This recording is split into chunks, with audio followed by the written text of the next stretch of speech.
নমস্কার বন্ধুরা, বঙ্গভোজ চ্যানেলে আপনাদেরকে স্বাগত।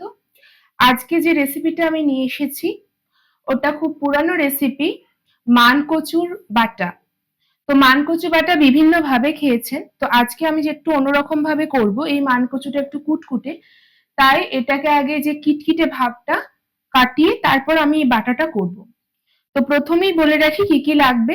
মানকচু, নারকেল, নারকেল কুড়ো লাগবে, সাদা সর্ষে, কালো সর্ষে, এই দুটোকে আমি পেস্ট করে নেব, সর্ষের তেল, যে কোনো বাটাতে সর্ষের তেল ভীষণভাবে দরকারি।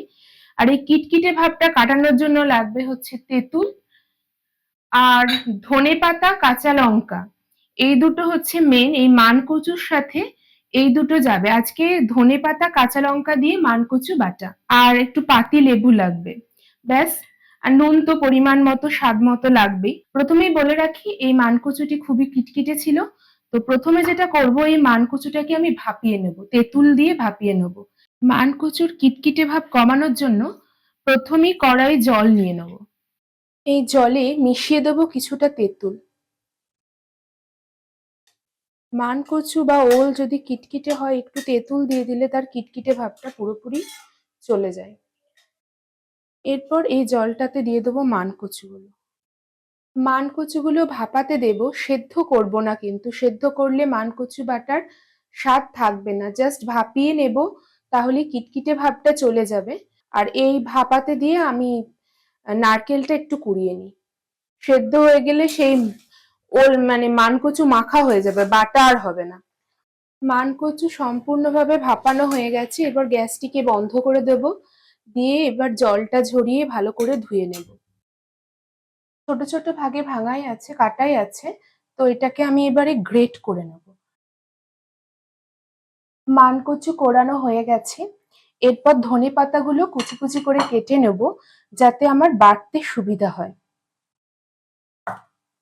অদ্ভুত লাগে না ভাবলে? আগে মানুষ কাঁচা জিনিস খেত, তারপর আস্তে আস্তে রান্না করা শিখলো, তারপর সেই রান্না এখন একটা শিল্প হয়ে দাঁড়িয়েছে। শিলে বাটার যা স্বাদ, এখানেও আপনি ওই স্বাদ পেয়ে যাবেন আপনারা, একই রকম। লঙ্কা বেশি দেব না, কারণ সর্ষে বাটাতে দেওয়া আছে। এবার এটা ভালো করে পেস্ট বানিয়ে নেব। এরপর এর মধ্যে মিশিয়ে দেব এই গ্রেট করা মানকচু।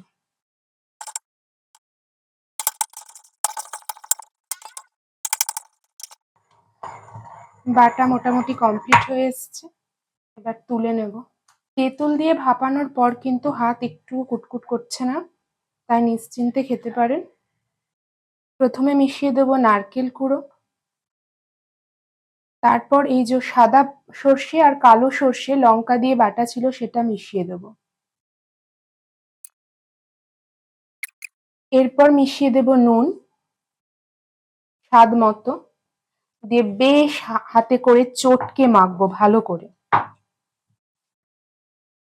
এরপর বাটাতে যেটা মেন, কাঁচা সর্ষের তেল, আর সবার শেষে লেবু, লেবুর রস মিশিয়ে ভালো করে মেখে নেব। আমার মানকচু বাটা সার্ভ করার জন্য রেডি হয়ে গেছে। শীতের মিষ্টি রোদ্দুর পিঠে নিয়ে গরম ভাতের সাথে জমে যাবে দুপুরবেলা।